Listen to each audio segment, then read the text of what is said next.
In the hushed, sound-swallowing air of New York's most expensive restaurant, the gilded sanctuary distilled power so completely that money was nothing more than a whisper. Here, the people holding the city's financial arteries spoke softly, smiled faintly. Yet, every decision they made could ripple through thousands of lives. And among the burgundy velvet chairs, beneath crystal chandeliers that hung like frozen constellations, a black waitress glided by in silence. Ainley's Carter, a shadow that could smile. She was invisible, a tiny cog in the elegant machine fueled by ritual and quiet. Ethelgard's was more than a restaurant. It was a fortress. To its patrons, it was a shelter from the chaos outside. To its staff, it was a gilded cage. Their footsteps were a ballet on repeat. The lift of a glass, the retreating step of a knee, the inhale that awaited orders. Every trace of personal feeling, from fatigue to dreams, was left behind in a locker by the changing room, where Ainley's kept a worn copy of the general theory of employment, interest, and money, as a reminder that her mind had never gone dim. She was 26, of medium height, her natural curls pulled neatly back. Her eyes no longer darted about with the wonder of her first year. They were steady, focused, discerning what she needed to see and knowing what to let pass. On the restaurant floor, Ainley's was a stopwatch. Water poured before a guest felt thirst. Bread sat down when conversation lulled. Plates changed the moment a knife touched porcelain. At Ethelgard's, one mistimed beat shattered the entire picture. She could tell the difference in tone between a spoon touching the rim of a teacup, meaning the man at the northeast table wanted lemon, and the barely perceptible shift of a chair back, meaning the woman at the center table was about to stand and would soon need her coat. She could describe the flavor of pan-seared scallops with truffle foam in 3 languages, one of them being the German she spoke like a native of Heidelberg. Few knew this, and life at Ethelgard's had no interest in finding out. Invisibility, she knew, was not always about class. It could also be about skin color. Ainley's had grown accustomed to microaggressions. The appraising stare held a beat too long, the sweetheart from cologne-soaked gentleman and the half-joking, "Where'd you learn to speak such perfect English?" as if fluency were someone else's birthright. She would smile, take the order, turn away, leaving invisible pinpricks hanging in the air. Beyond the restaurant, her full name was Ainley's Carter, daughter of Naomi Carter, a nurse, and Dr. Erich Schmidt, a German biochemist. She had gone to Germany young, earning her undergraduate degree, and then pursuing doctoral studies in Heidelberg. Academic German had come to her not from an app, but from her father's dinners with Rilke poems and late-night macroeconomic debates that stretched past midnight. All of it had been torn apart 3 years ago. One conversation in a language she wasn't supposed to understand changed everything. Will it change you? Tonight, Ethelgard's glowed as always. The reservation list was dense as marble, the wine list, a treasure map. Ainley's had double-checked the 2005 Waitress, the aristocrat a few regulars ordered as casually as mints, ensuring the cellar wouldn't fail if someone got the urge. She passed the beveled mirror behind the bar, straightened her shirt collar, steadied her breathing. In her locker, Keynes waited for the late-night train ride home. The tables were arranged into islands, islands of old power, of new money, of the mentioned-in-the-paper crowd discussing deals that might have someone somewhere receiving an email in the morning that they were no longer a fit. In the corner, a proud white marble statue looked down like a complicit Greek god. Ainley's had often thought, if it could speak, how many stories would it tell? She didn't know that in just a few minutes a name would walk in and rip away her invisibility. A conversation in German, her second home, would be wielded like a private blade against the dignity of a black woman. And that same blade would return, sharper and truer, when Ainley's decided to change the field of play. The wall clock read 8:01 p.m. The revolving door opened, bringing with it an invisible shift in air pressure. The host at the reception desk straightened, as if the wind had changed direction. Carrying a bottle of sparkling water, Ainlise moved toward the VIP section, her face a perfect mask of neutrality, the kind she had trained as armor. In this fortress, emotion rarely saved anyone. Discipline did. She did not yet know Grant Blackwell had arrived. 3 years ago, Schmidt Biosolutions, the brainchild of Dr. Eric Schmidt, stood on the verge of a major leap forward. Its new water filtration technology was inexpensive, durable, easy to deploy, capable of turning tens of millions of liters of contaminated water into safe drinking water at a low cost. At the time, Ainlise was deep in macroeconomic data for her doctoral dissertation in Heidelberg, studying the social impact of clean water technology on labor productivity in emerging economies. Every late-night call with her father ended the same way. "When you come home, we'll inaugurate the first pilot plant." Then one day, her father called, his voice breaking. Blackwell Capital, the notorious acquisition fund run by Grant Blackwell, had taken an interest in the company. Courteous meetings turned into hard-edged negotiations. Promises of investment became threats to pull funding. Internally, the campaign was called North Star. Rumors of cash flow problems leaked at precisely the right points. A timely analysis questioning the long-term stability of the technology appeared, and the company's value slid away like raindrops down glass. A week after signing the final papers, pressured, threatened, and cornered, Dr. Schmidt suffered a stroke.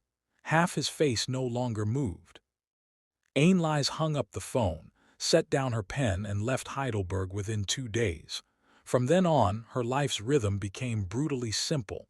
Mornings at the care facility, evenings at Ethelgard's, late-night train rides home, collapsing into sleep at dawn.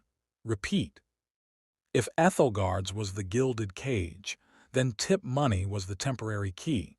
She chose the place because one lucky night there could equal a week's pay elsewhere. The price was silence. She learned quickly.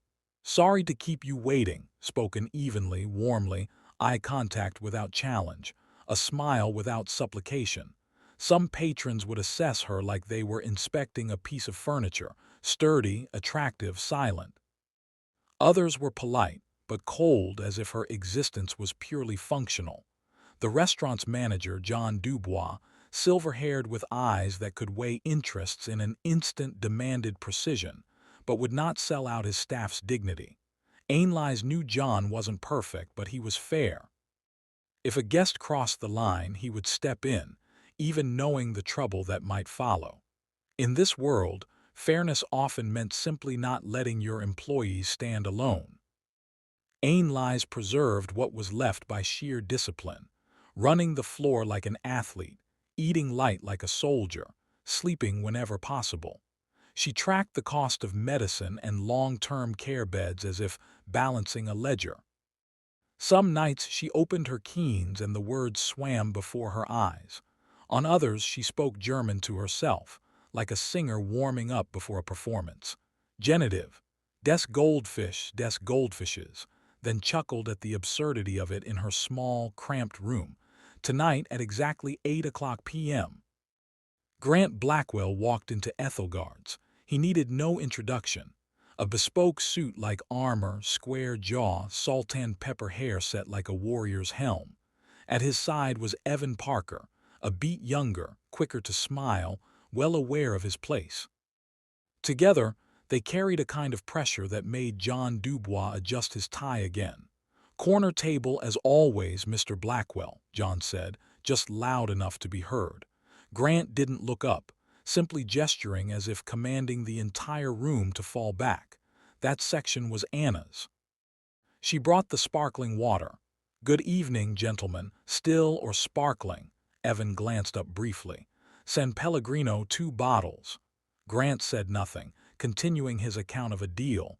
"Cut 40% of the staff, keep the IP, sold the server division in 3 weeks, 50% profit margin. His tone was flat, like reciting the weather. When Ainley set down the menus, she fixed on the just right smile. Tonight, we have wild mushroom risotto with white truffle and Dover sole meuniere prepared tableside. I'm Ainley's and I'll be serving you. Grant looked up for a fleeting moment. It wasn't to remember her name. It was to appraise her existence in a fraction of a second. She stepped away. When she returned with the bread basket, the language at the table had shifted. German. Grant's voice lowered, Evan responding in kind.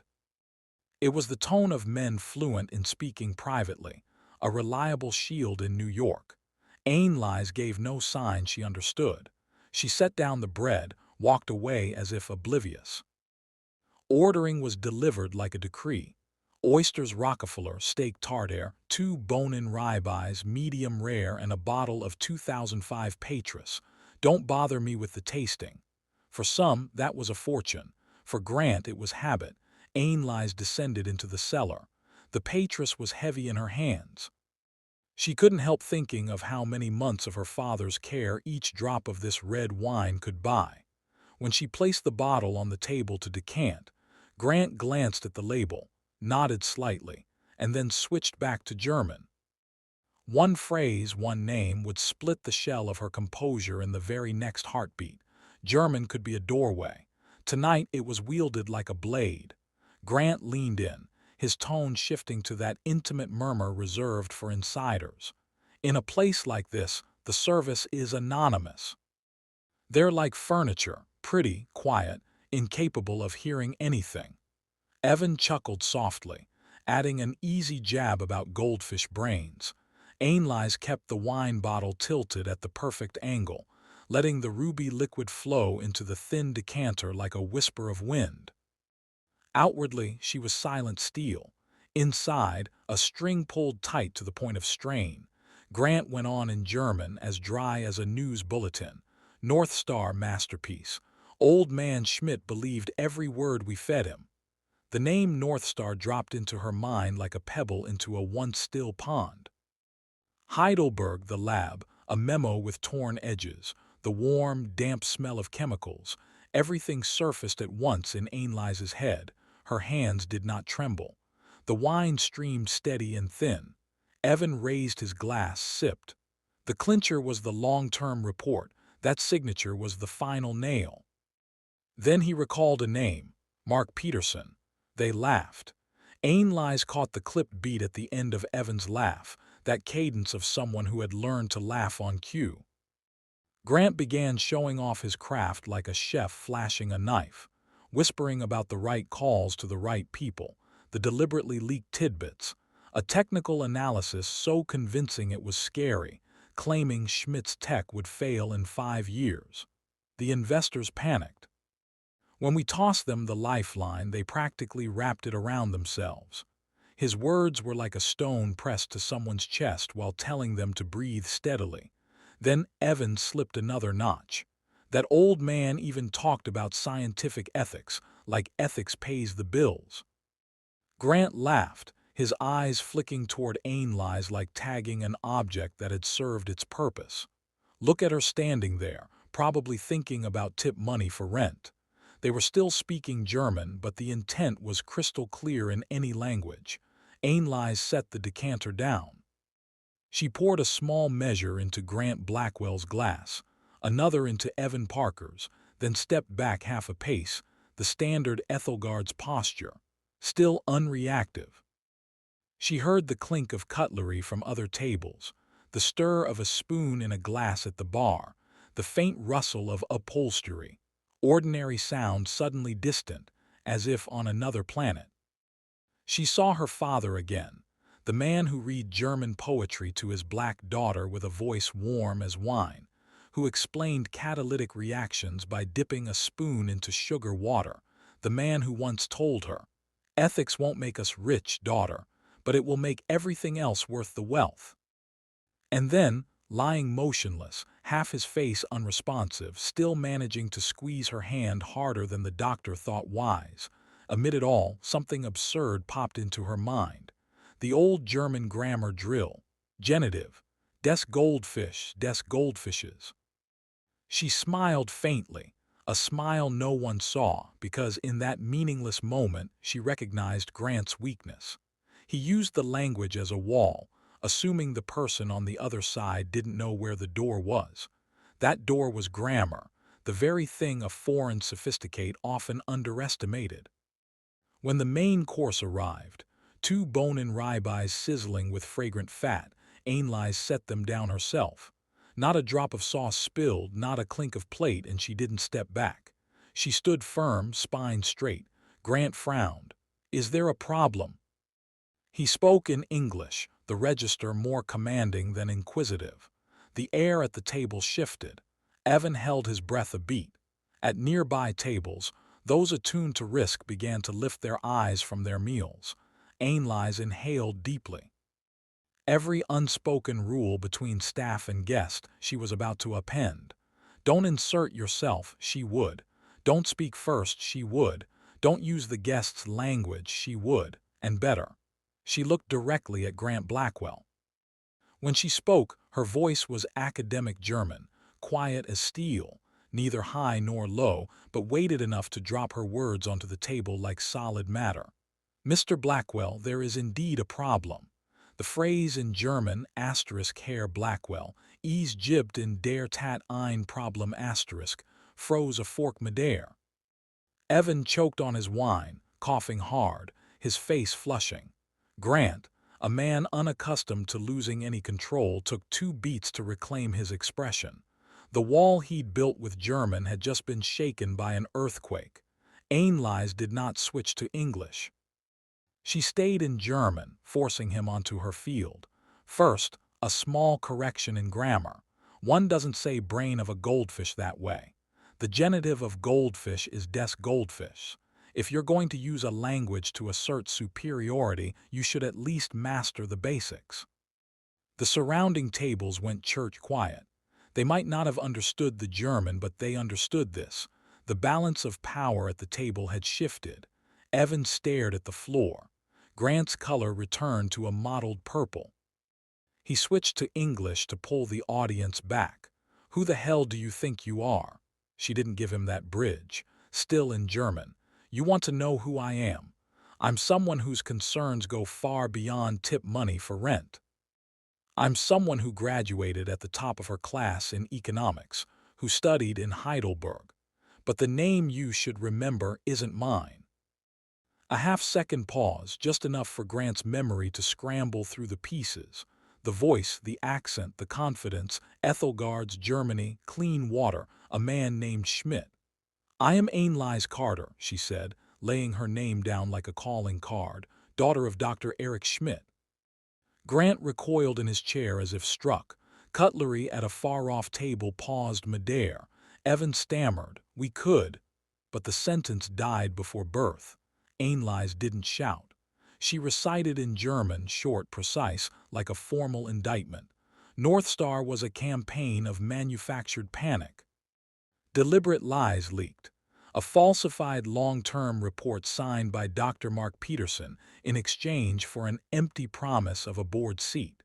She spoke of the stroke 1 week after the forced signature, of the night in the hospital when her father squeezed her hand so hard.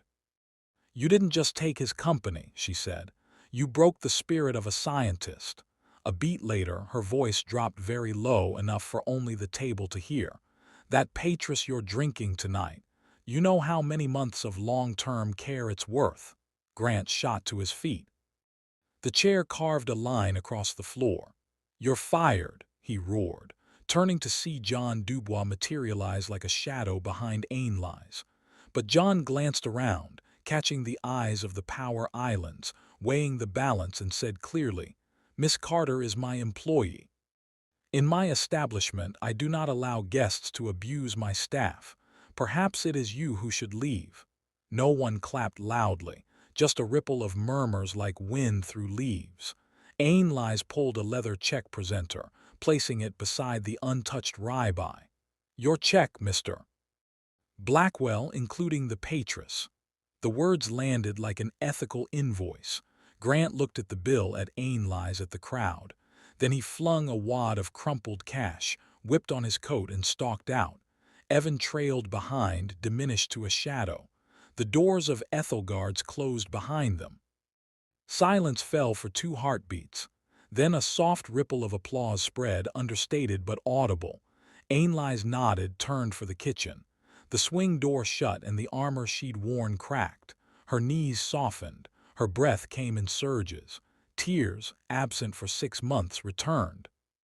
The head chef set a glass of water beside her like a ritual. John placed a hand on her shoulder. "Tonight, you didn't stand alone." Once the kitchen door swung shut, the noise of Ethelgard's felt as though it had been left on another planet. The chill of stainless steel pressed against Ainlise's back. Her knees weakened, and Chef Antoine slid a glass of water toward her. "Drink," he said. She drew a deep breath. Her heartbeat slowed from a sprint to a march. John Dubois stood in front of her, keeping just enough space to show both respect and support. He spoke slowly. "You're not getting fired. I'll take the rest." Ainlise nodded. She didn't say thank you right away. Those words needed time to form without breaking in her throat. The other kitchen and floor staff dispersed like guards without orders. They didn't touch her, but they didn't look away either. In a place where employees were usually on their own, having someone stand with you was enough to keep you from going over the edge. 5 minutes later, John said, "Take the rest of the night off. I'll handle the paperwork." He knew there would be calls, emails, threats. Ethelgard survived on a fine balance between the money of wealthy patrons and the moral boundary that kept it from becoming a place where dignity was trampled. Tonight, the balance tipped toward that boundary. Ainlise changed clothes, folding her uniform as neatly as an old map. In her locker, the Keen's book rested like a friend who knew numbers couldn't mend a broken heart. She picked up her bag, paused at the back door, hand on the steel handle, hesitating a beat before pushing it open. In the dining room, aftershock still rippled. The VIP table was empty. Grant's chair still slightly askew. Murmurs among the islands of power fluttered like startled birds. A few eyes followed Ainlise as she walked past, not with scrutiny but with acknowledgement. In a matter of minutes, a piece of furniture had become the central figure in the room.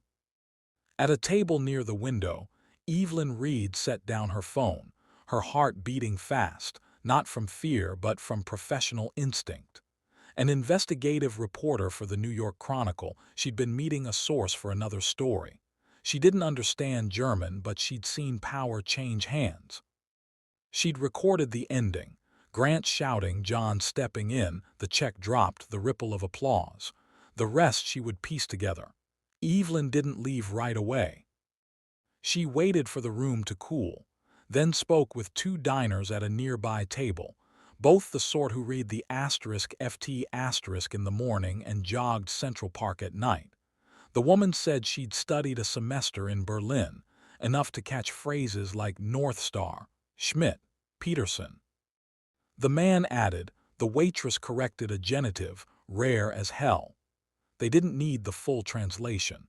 They'd heard enough to smell a story. At the host's stand, Evelyn handed her card to Marta, the night receptionist. "If the manager needs to reach me, I'm here." Marta made no promises.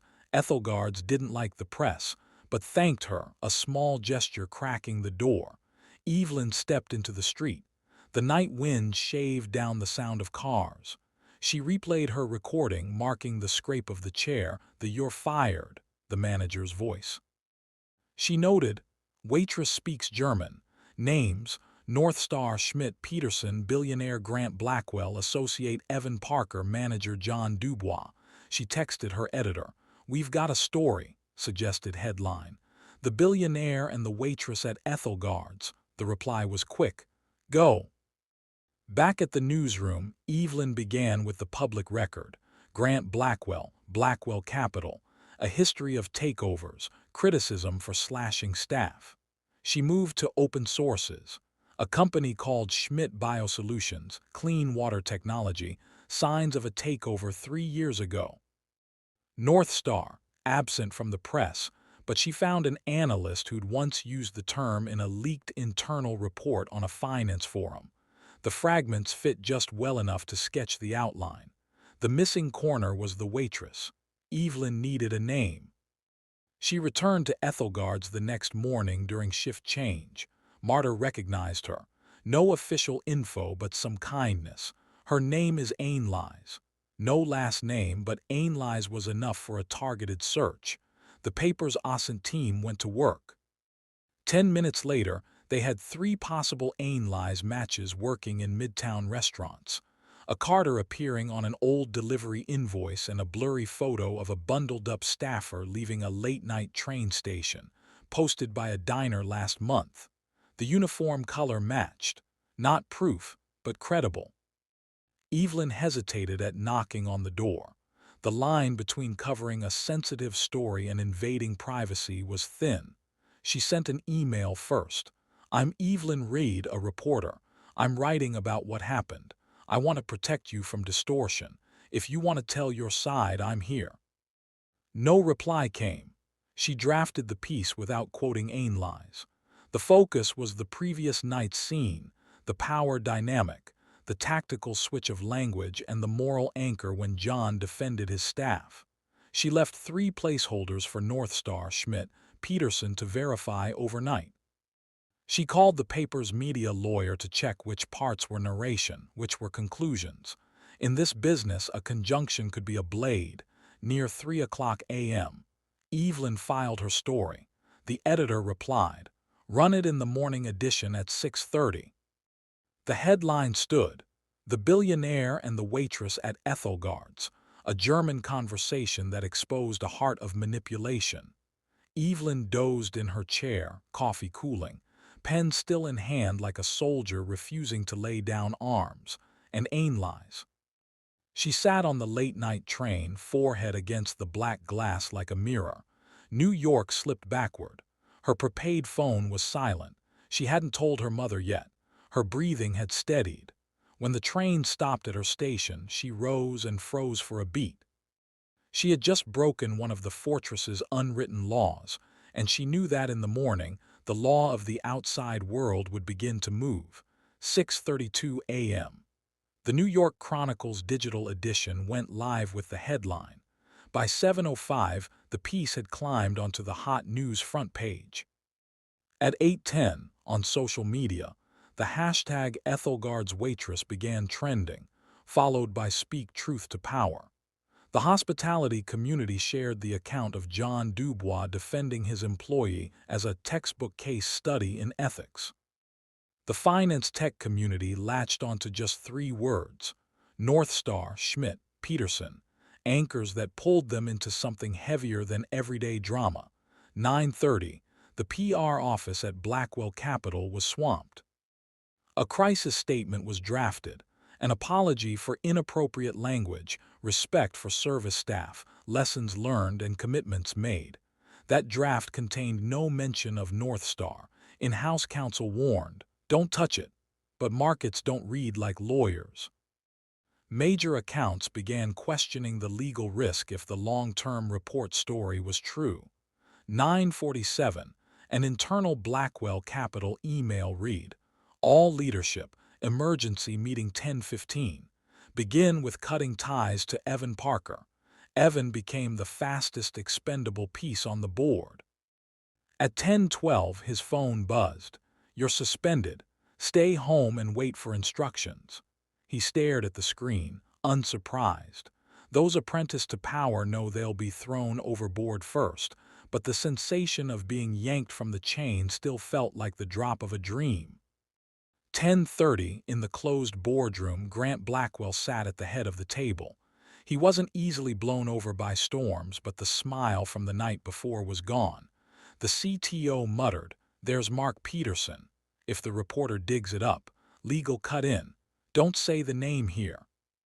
The CFO asked, "What's the total value drop today if this spreads?" PR replied, "Impossible to project, but significant."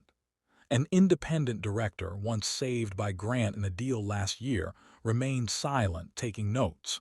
In the presence of legal jeopardy, gratitude tends to have a short shelf life. 11:05, Evelyn got an email from two diners from the night before, confirming more details. One had used a quick translate app at their table and caught phrases like 5-year report, final nail, and board seat. Not legal proof, but thick smoke. She added to her piece. Independent witnesses confirmed that the German conversation referenced a long-term report, a board seat swap, and the code name North Star. The update went live at 11:22. 12:01, the enforcement desk at a federal agency, universally referred to as the SEC, pinged an internal message. See the Chronicle piece. Check if any companies were accused of falsifying technical reports in an acquisition 3 years ago. This wasn't yet an investigation, just the first glance from an authoritative eye. 1:40 p.m. Blackwell Capital released an official statement, an apology for inappropriate language and notice that Evan Parker's engagement had ended. No mention of North Star. Public reaction. Weak apology, throwing the underling under the bus, addressing tone, not conduct. Words tossed back at their source like stones. In a cramped apartment in Queens, Ainlise sat before her old laptop. Every notification ping was a jolt in her gut. Unknown numbers called in rapid succession. She silenced the ringer. By noon, one email stood out from the rest. Robert Chen, CEO, Phoenix Holdings. Subject line, "Your father's legacy." She didn't open it right away. She read Evelyn's article twice. First, Evelyn had withheld her last name, just Ainlise, the waitress. The piece was balanced. No cheap grabs, emphasis on the tactical language switch and open space where proof was still needed. Ainlise exhaled. Then she opened the email. Robert Chen wrote briefly and clearly. He had once tried to work with Schmidt Biosolutions. He was pained by how the story ended, and he was impressed by the intellect Ainlise displayed in that high-pressure moment. Phoenix Holdings was launching the Ethical Innovation Initiative, investing in community-minded tech without selling its soul for profit. If you're interested, my door is open. This is not charity. This is a job offer. Ainlise read it twice. The world had tilted so fast it made her dizzy. She thought of John Dubois, of Grant's purple face, of her father's hand squeezing hers. She replied to Robert with one line, "I need 48 hours to think." That afternoon, Evelyn stood on the sidewalk beneath Ainlise's old building. She didn't ring. She texted, "I won't bother you. If you want to talk, I'll listen. If not, I'll still write to be fair to you." Ainlise responded a few minutes later, "Thank you. For now, I want to stay silent, but you captured what mattered." Evelyn looked up at the gray sky. In her line of work, silence could be good news. At Blackwell Capital, by late afternoon, another internal email went out. Grant video statement at 19:00, apology. The video dropped at 7:12 p.m. Grant read the apology off the screen in front of him. Right words, right cadence, wrong eyes. Viewers instinctively recognized a gaze that never met the human on the other end. The comments filled quickly. Not genuine. That night, Ethelgard's was busier than usual. People came to see the place where power had been. John still stood at the door, missing nothing. He knew the storm wasn't over, but at least for now, the fortress had chosen which wall to stand behind. The next morning, Ainlise walked to Ethelgard's an hour earlier than usual. She wanted to speak with John Dubois before her shift. John was already in his office, the old wooden chair creaking like an old friend. He slid a cup of coffee toward her. "You don't have to work the floor today if you don't want to. I'll have Michelle cover." Ainlise sat down, opened Robert Chen's email on her phone, and handed it to John to read. He read slowly, his brow tightening at the words "not charity" before nodding. "Sounds like a real way out. Remember this, you don't owe me. I help because it's my job," he smiled. "And because I don't like people who talk trash in a language they can't master." Ainlise let out a small laugh. She hadn't decided yet, but something inside her had shifted. By midday, she was at Phoenix Holdings, a modest glass building, unpretentious. Robert Chen greeted her with a warm handshake and the look of someone who truly saw her. He didn't ask about that night at Ethelgard's first. Instead, he asked about her unfinished dissertation in Heidelberg and the impact assessment model she had built. Ainlai spoke about measuring value beyond profit, metrics for clean water preventing illness, social costs avoided, resilience in local supply chains. Robert listened like a man gathering stones to build a foundation. Ethical Innovation Initiative, he said, setting a file folder on the desk. We're about to launch. I want you to build the framework. You'll have a small but solid team, a modest budget, and the authority to say no to deals that make money but steal the soul. He paused. I don't want to use your story as a billboard. I want your mind. Ainlais didn't answer right away. She asked about the process for managing conflicts of interest, about veto power if a project drifted from its ethical mandate, about legal protections for those who said no. Robert handed her a draft of the internal charter, an independent ethics committee, whistleblower provisions, quarterly transparency reports. Not perfect, but genuine. At the end of their meeting, Robert asked, "What's holding you back?" Ainlais looked down at her hands. "The fear of trading one gilded cage for another," she said plainly. "Your world's still a fortress, just a different color velvet." Robert nodded, not denying it. "True, but the key lies with the person who holds it. You could be both the keeper of the key and the one who designs the door." He smiled. "Give it a try." That evening, Ainlais called her mother, Naomi. They spoke about Eric Schmidt, about nights when he read Heine and Durkheim, about how clean water had been their shared dream. Naomi told her, "You've arrived at the place your father most wanted to see you, where you can do the right thing on a bigger scale." That sealed it.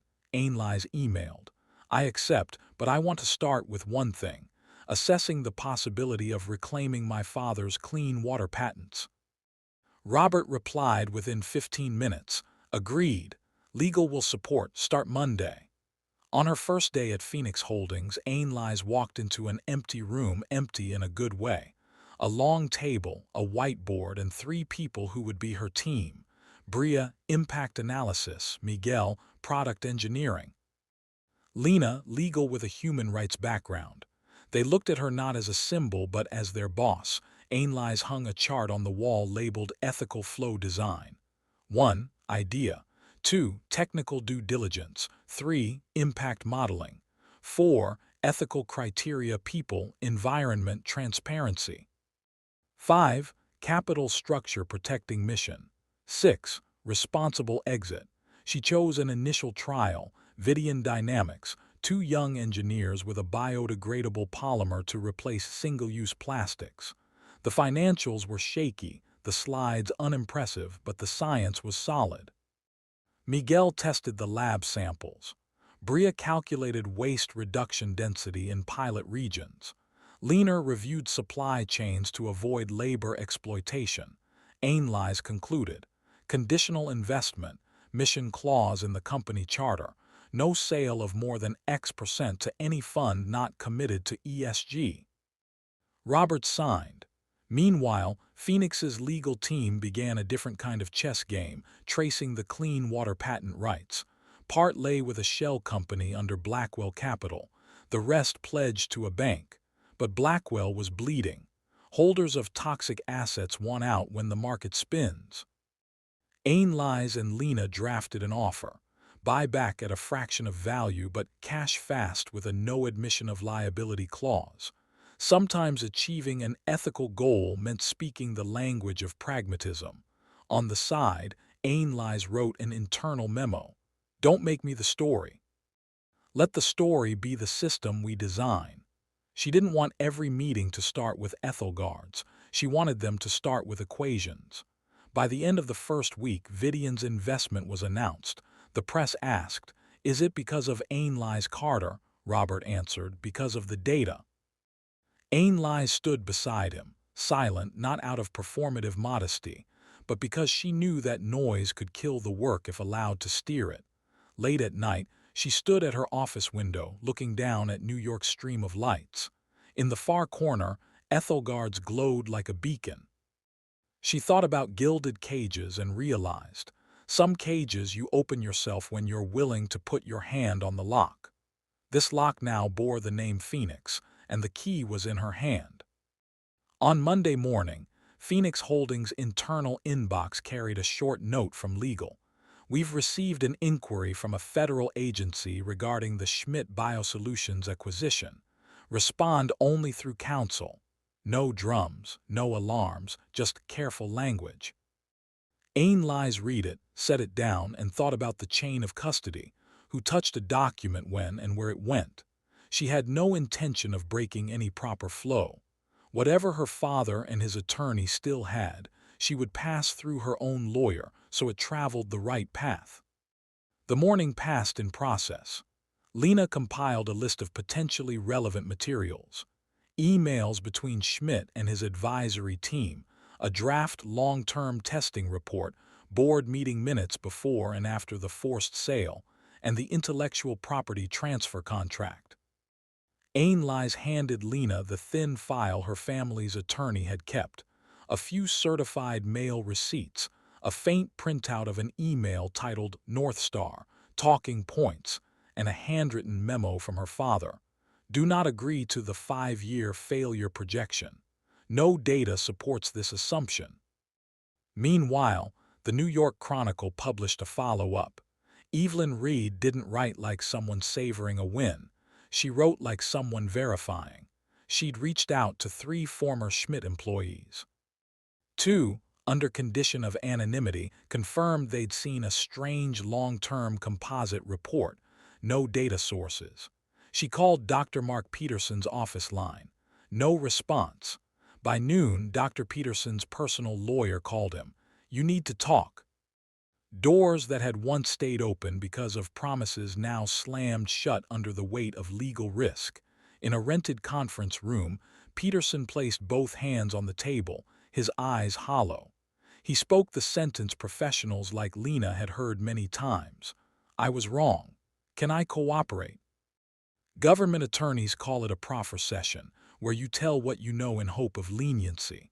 Across town, Grant Blackwell sat with his board.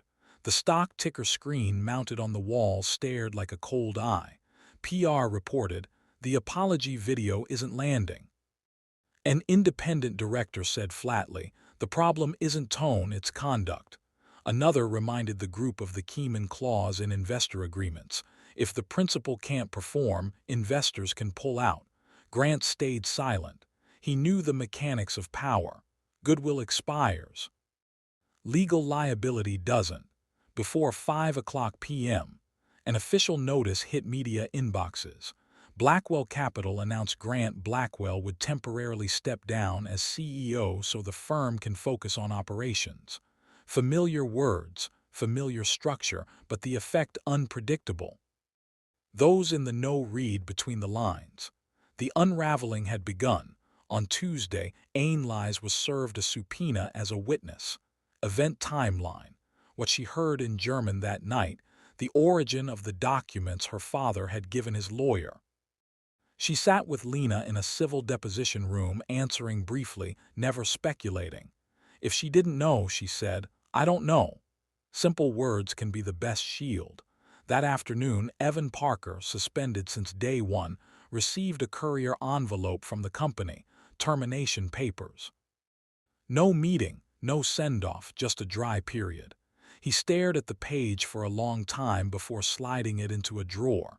His apartment was as quiet as the air before a storm. No one called. That evening, Ain Lies wrote in her notebook, we don't hunt heads, we fix systems. She reminded herself of the line between justice and revenge. Every time Grant Blackwell's name came up, she returned to her original question. How to get clean water technology out into the world where it's needed, shielded better than before from the claws of opportunistic capital. 2 days later, Phoenix received a positive response from the bank holding collateral on a Blackwell shell company. They wanted to sell the patent package because it was no longer a fit for their portfolio. Lena picked up the phone. "We'll offer X amount immediate payment with a no admission of liability clause." Two beats of silence on the other end, then agreement. In this world, sometimes justice walked through a pragmatic door. That same day, Dr. Mark Peterson's lawyers sent a letter of cooperation to the government. The news spread quickly. "Evelyn didn't write. He betrayed, then repented." She wrote, "A wayward scientist trying to turn back." She understood one simple truth. Without people like Peterson reversing course, the system would have no means to self-correct. The late-night article split public opinion. Ainley's read it without joy. She saw only a lever newly shifted, letting the water flow back toward the right side. By Friday, the letter of intent to purchase the patents was signed. Robert Chen sent a short email. "Good. Next step, protect the mission." Ainley's replied, "I want this asset placed in a public trust." Robert answered, "Do it." That night, Ainley's came home late. On her table sat a photograph of her father smiling under the lab's lights, the smile of a man who believed technology could ease life. She stood there for a long time. Outside, the world was still loud. In her small room, she heard a very soft click, another door to her past closing. 3 weeks later, the deal closed. The patent package for Schmidt's water filtration technology was now in Phoenix's hands.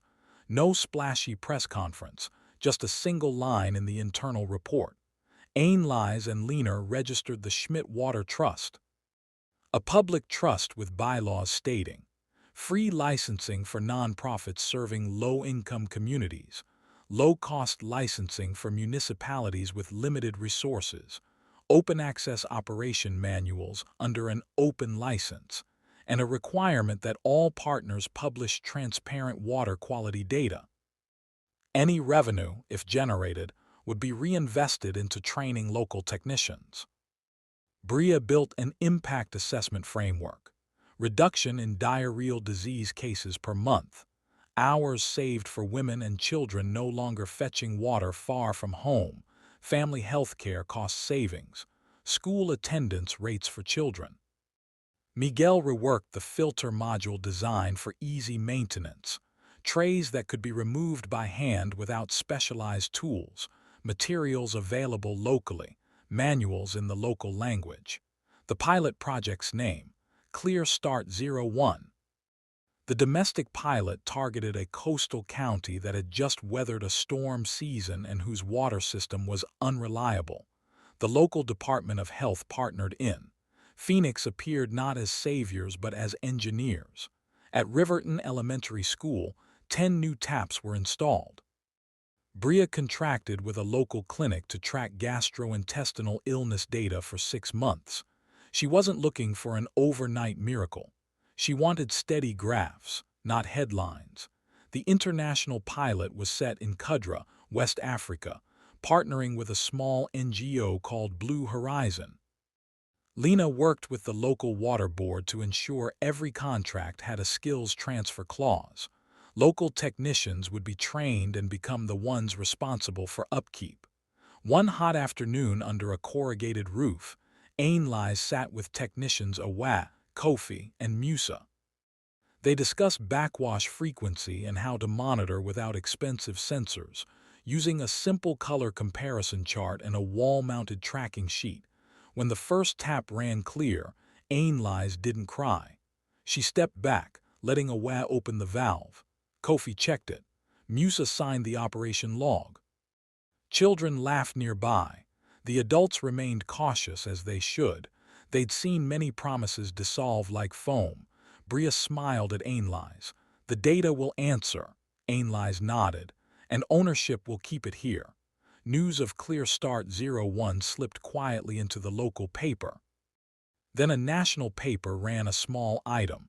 Trust licenses clean water technology under open terms.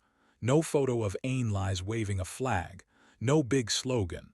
Robert Chen wanted to keep the focus right. Let the work speak. Meanwhile, Vidian Dynamics, their first investment, launched biodegradable packaging in 2 northeastern retail chains. Pilot data looked strong. 72% of the material decomposed within 90 days under standard conditions.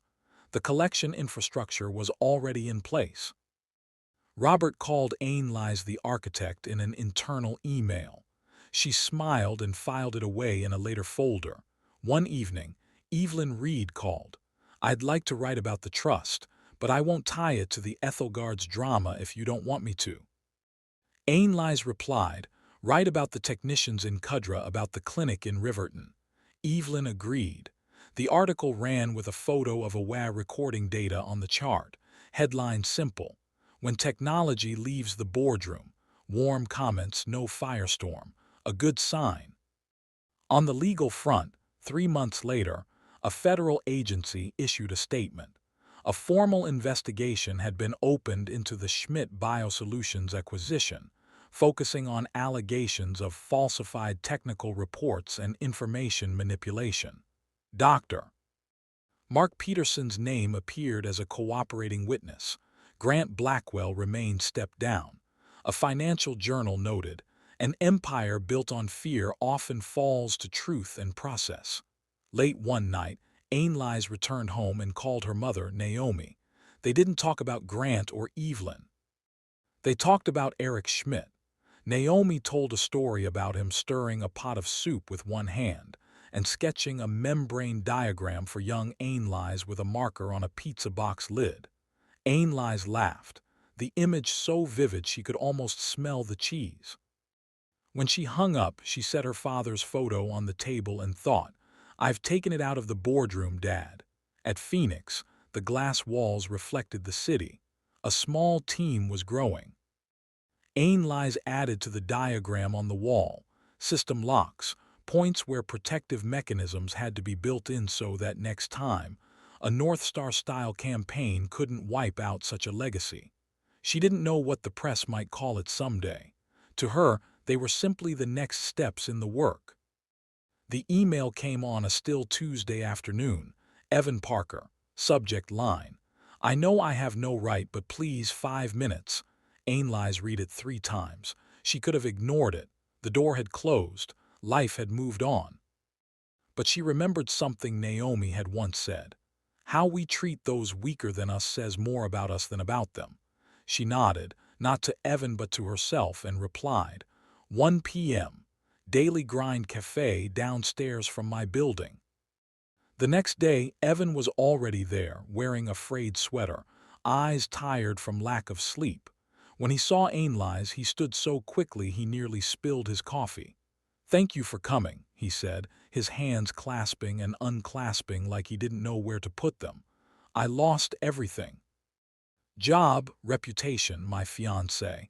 I blamed everyone, him, the press, even you." He took a deep breath, like a man about to jump into cold water. "The truth is, I knew what I was doing. I knew North Star was dirty. I chose to look away. I wanted to be him." Ainlise listened, neither nodding nor shaking her head. She didn't lighten his guilt, but she didn't shut the door before he finished either. Evan went on, "I'm not asking for forgiveness. I need to start over without lying to myself."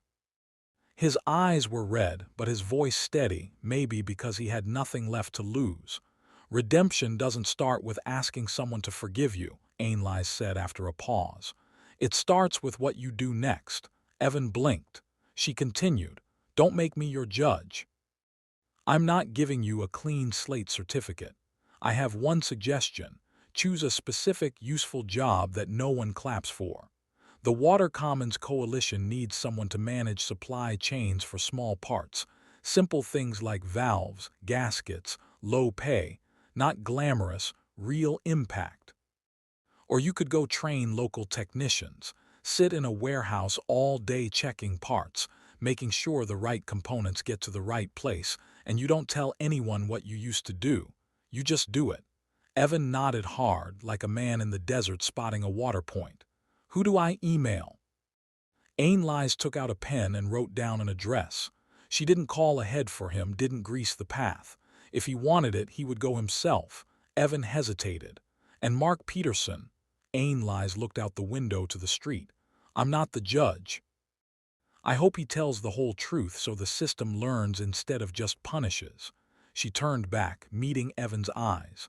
I wish I could tell you it'll all be okay, but no one can promise that. He gave a small, rueful smile. That's fine, I don't need a promise, I need something to do. They stood. Evan thanked her again, this time shorter and sincere. Ainlise left the cafe without looking back. At the corner, she paused for a moment, gazing at the sky reflected in Phoenix's glass facade. She didn't see victory. She saw a map, thin lines connecting one small decision to real change. 3 weeks later, Evelyn Reed sent her a text. Just so you know, I saw a new name at the Water Commons Coalition. Not for a story, just thought you'd want to know. Ainlise didn't ask. She simply replied, peace to all of us. At Phoenix, the Clear Start team received Riverton's second-month report. Gastrointestinal illness rates among students had dropped noticeably compared to the same period last year. Bria didn't cheer. She made a note. Need third month to rule out seasonal effect.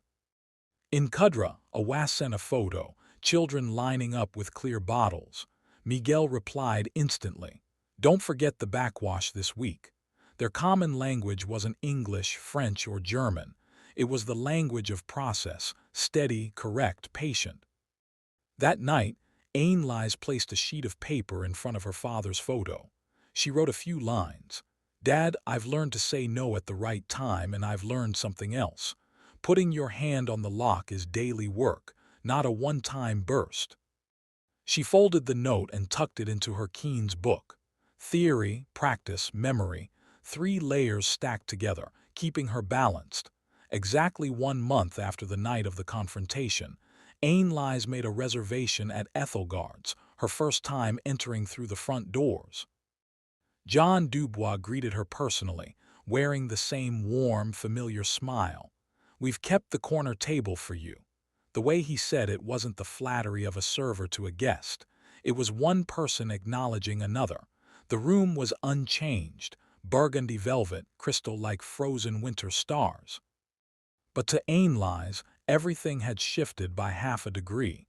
It was no longer a fortress keeping her out. It was a space she could choose to enter or leave at will. She sat and looked out the window.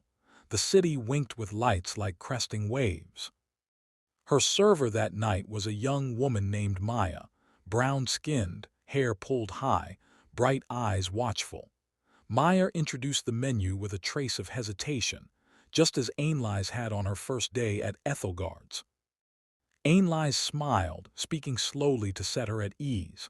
I'll have the Dover sole with lemon butter and a glass of Sancerre. Maya jotted it down quickly, her breathing steadying. Dinner arrived. No waitress, no speeches, just the scent of lemon butter and perfectly cooked fish. At other tables, talk of deals, markets, and politics flowed on. Ainlise cut small bites, eating slowly, not for decorum, but because she wanted to savor ordinary flavor after a season of storms. Midway through the meal, Evelyn Reed walked in, not hunting a story, just meeting an old friend. They saw each other, nodded like acquaintances in a big city, and left each other alone. In another corner, a young Phoenix engineer whispered about Vidian and polymer breakdown rates. Seemingly separate currents flowed in the same space. When John came to ask if everything was all right, Ainlise said, "It is, and thank you for that night." John shook his head.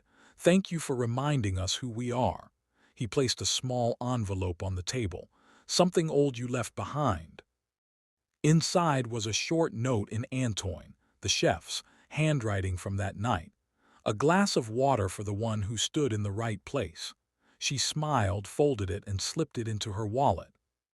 At the end of the meal, Ainlise left another envelope, this one with a generous tip and a small note for Maya. "You did well. Remember, your breath guides your hands guide the floor. No phone number, no promises, just a small anchor for a long night." On her way out, Ainlise paused by the marble statue. She had once wondered how many stories it could tell if it could speak. Tonight, she didn't need it to say anything. Her story had long since left this room, transformed into trust agreements, declining illness charts, running clear taps, and a humble job application sent to a water alliance, words more enduring than any toast. Outside, New York breathed deep. Ainlise pulled her coat tighter and called Naomi. "Mom, I just had dinner at Ethelgard's. It was good." On the other end, her mother laughed. "Did you let them know you used to work there?" Ainlise smiled. "No need. I left a note for a girl named Maya." "Naomi, that's enough." A few days later, Phoenix released its ethical pledge for the investment initiative, a short, plain language statement posted in the lobby. Profit without crushing dignity, technology without silencing voices, exits without leaving harm behind. Ainlise looked at the paper not as the one who wrote it, but as someone who would be bound by it every day. Legally, the investigation moved quietly. Occasionally, the financial press reported hearings, transcripts, possible civil settlements. Grant Blackwell was rarely seen. Once, a camera caught him hurrying out of a building, not meeting anyone's eyes.